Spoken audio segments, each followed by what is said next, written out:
అమరావతి అప్పు వైసీపీ అడిగి మరీ తన్నించుకుందిగా. తెల్లారి లేస్తే చాలు అదిగో అమరావతికే మొత్తం దోచిపెట్టేస్తున్నాడు నాయుడు అంటూ, అది అమరావతి కాదు కమరావతి అంటూ, తన సొంత కులం వారి కోసమే అక్కడ రాజధాని పెట్టాడు అంటూ వైసీపీ పార్టీ, దాని పెయిడ్ మీడియా, దాని తోకపత్రికలు అమరావతిపై చిమ్మని విషయం లేదు. అయితే మరోపక్క చంద్రబాబు చేస్తున్న అప్పుల్లో అధిక శాతం అమరావతి కోసమే చేస్తున్నాడు అంటూ కూడా వైసీపీ ఉడికి ఉడకని కథనాలను వండి వారుస్తూనే ఉంది. ఇదిలా ఉంటే 2019 ఎన్నికల్లో తెలుగుదేశం పార్టీని ప్రజలు తిరస్కరించడానికి కూడా వైసీపీ వేసిన ట్రాప్ లో ఆంధ్ర సమాజం పడిపోవడమే. మరోపక్క ఇప్పుడు జగన్ అండ్ పార్టీ ఏడుస్తున్న ఏడుపులకు, ఆ పార్టీ అమరావతిపై పడి ఏడుస్తున్న తీరుకు, వాళ్లు చేస్తున్న విష ప్రచారానికి సమాధానం వచ్చేసింది.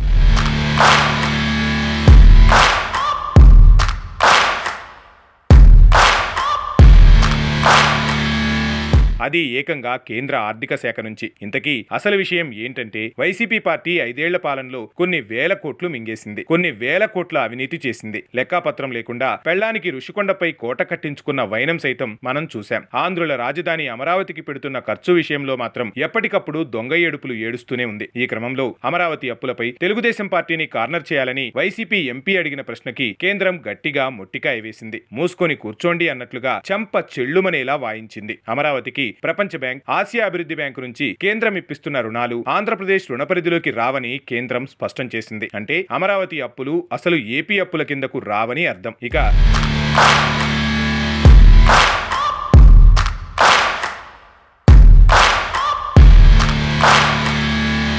ఇప్పటికీ అమరావతిని అడ్డుకోవడానికి వైసీపీ చేయని ప్రయత్నం లేదు. 5 ఏళ్ల పాటు ఒక్క పని చేయకుండా అమరావతిని అడవిని చేసి వైసీపీ ఇప్పుడు నిధుల సేకరణపై విషం చిమ్ముతోంది. ప్రపంచ బ్యాంక్ సహా నిధులు సాయం చేసే సంస్థలకు లేఖలు రాసి అడ్డుకోవడానికి ప్రయత్నిస్తున్నారు. కేంద్రానికి కూడా లేఖలు రాస్తున్నారు. ఈ క్రమంలో అమరావతి విషయంలో తెలుగుదేశం పార్టీని బూచిగా చూపించాలని వైసీపీ వేసిన ప్లాన్ పాపం బిడిసికొట్టింది అని చెప్పక తప్పదు. మొత్తంగా చూసుకుంటే నాయుడి సంకల్పం నిజంగా మంచిదే. అందుకే ఎన్ని అవాంతరాలు ఎదురవుతున్నా, ఎన్ని ఇబ్బందులు ఉన్నా అమరావతి నిర్మాణం మళ్లీ ఊపందుకోవడం శుభసూచకమని చెప్పక తప్పదు. ఇక ఇప్పటి నుంచి ఎవడైనా నాయుడు అమరావతికి అంతా దోచిపెట్టేస్తున్నాడు అంటూ వాగితే వాణ్ణి చెప్పుతో కొట్టి 5 రూపాయల పేటీఎం చేయండి.